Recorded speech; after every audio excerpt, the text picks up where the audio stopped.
Nandiyan naman sa Zoom ang isa pa nating kababayan, si Herbert Salazar.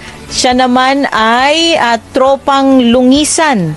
Oo, tropang lungisan. Ay, hindi naman pala, ito naman pala, hindi siya hihingi ng tulong dahil merong may karamdaman sa kanyang kamag-anak. Ito pong si Herbert, yung tropang lungisan, siya po ang founder.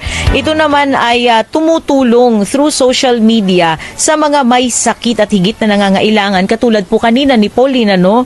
Sa pamagitan po ng bayanihan. Uy, maganda to. Kasi yung bayanihan, isa yan sa mga hinahangaan sa mga Pilipino. Part yan ng ating kulturang Pinoy.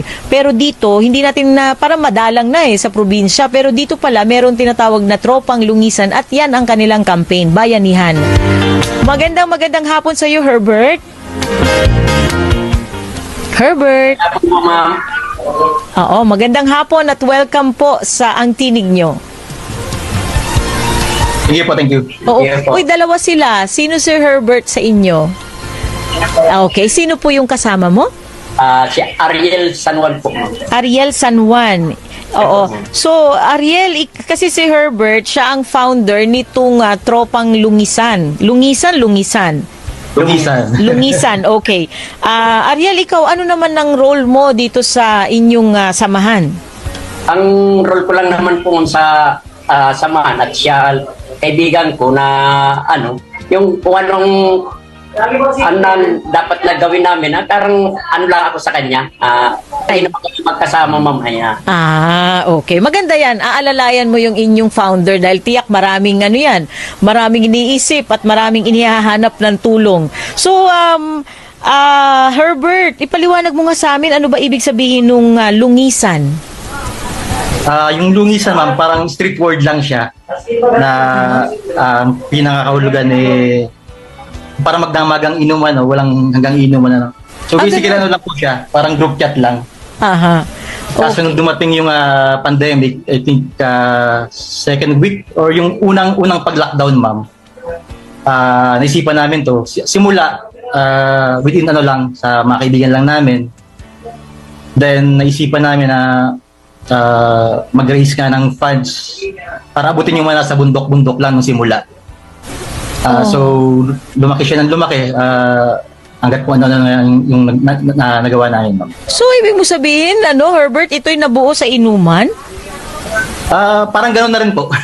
Di ba? Minsan may ideas din talaga na sinisilang sa mga ganung kwentuhan na barkadahan, di ba?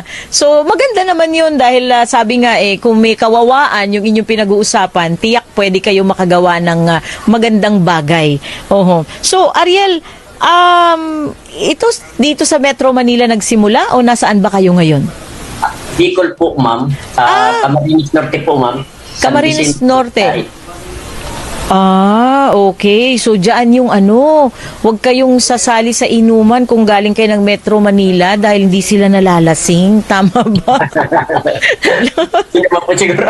Lambanog ang usapan. So, anyway. So, ito, nakwento mo, di ba? Dahil yan yung inyong pangalan ng tropa ninyo na ginawa ninyo into something na pakikinabangan ng ating mga kababayang nangangailangan. So, mula sa Bicol, nasaan na ngayon yung inyong serbisyo at ano ba pa in particular yung serbisyong ibinibigay ninyo sa ating mga kababayan? Nag-start lang po kami, ma'am, sa relief. So basically, ang target lang namin initially sa 50 families. Abutin namin yung mga nasa malalayong lugar, mga bundok. Dito sa bayan lang namin. Yes, oo. Yun na nga po.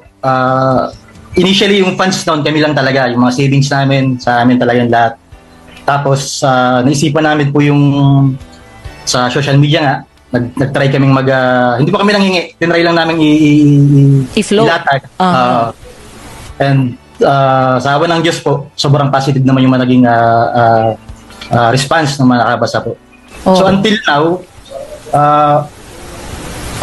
from relief, madami na kaming nagawa, bayanihan, ipagawa ng bahay, pamimigay ng cellphone, tapos lumabas na rin po kami sa maliit naming bayan. So, yung tulong po namin ngayon, nakakarating na sa iba't ibang parte ng Pilipinas. Nasa Luzon, Visayas, Mindanao na. Ito yung nakalabas po na ibang bansa. Talaga? Oo, ang bilis nyo. Sa bagay, social media kasi kaya mas madali ninyo maabot yung mga nasa pinakamalalayo o kahit tawid dagat. So, sabi mo kanina, sariling pera ninyo. Pero nung panahon na yon, di ba pandemic, walang naging hanap buhay ang karamihan sa atin. Yun nga po yung, Oo, yun so po yung ikaw- pinaka, Oo. sorry po. Sige, go ahead.